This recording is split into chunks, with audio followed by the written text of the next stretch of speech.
عمران خان کو اڈیالہ میں کہا گیا کہ آپ کی جیل نے 40-50 ملین ڈالر کی معیشت پیدا کر دی ہے۔ اب جو لوگ جو آپ کی قید کو روز بیچ رہے ہیں اور پیسے بنا رہے ہیں، یہ آپ کو باہر نہیں دیکھنا چاہتے۔ عمران خان ہنس پڑے اور کہا، صحیح کہہ رہے ہو، میں دیکھتا ہوں جب بھی عمران خان کی رہائی کے لیے کوشش ہوتی ہے، یہ طبقہ خارش زدہ کتے کی طرح رد عمل دیتا ہے۔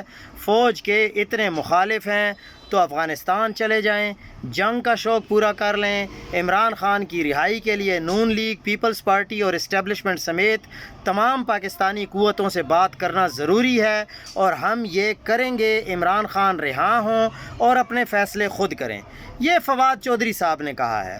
لیکن ہم فواد چودھری صاحب کو ایک جواب دینا چاہتے ہیں کہ فواد چودھری صاحب، آپ سب سے بے شک بات کر لیں، عمران خان کو رہا کروائیں۔ آپ کی یہ بات بھی اہم ہے کہ موجودہ حالات میں بات چیت سے ہی رہا ہو سکیں گے، کیونکہ عدالتوں کو تو 26ویں ترمیم کے بعد غلام بنا دیا گیا ہے۔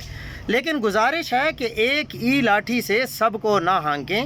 سوشل میڈیا پر چند ایک تو شاید معاشی مفادات کے تابع ہوں، لیکن اکثریت ان نوجوانوں کی ہے جو بغیر کسی مفاد کے آواز بلند کرتے ہیں۔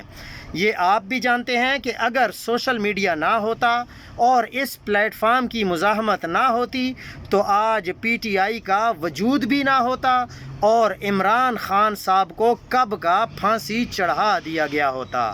یہ صرف سوشل میڈیا کی طاقت ہی ہے جس کی وجہ سے الحمدللہ ابھی تک عمران خان کو کچھ نہیں کہا جا سکا۔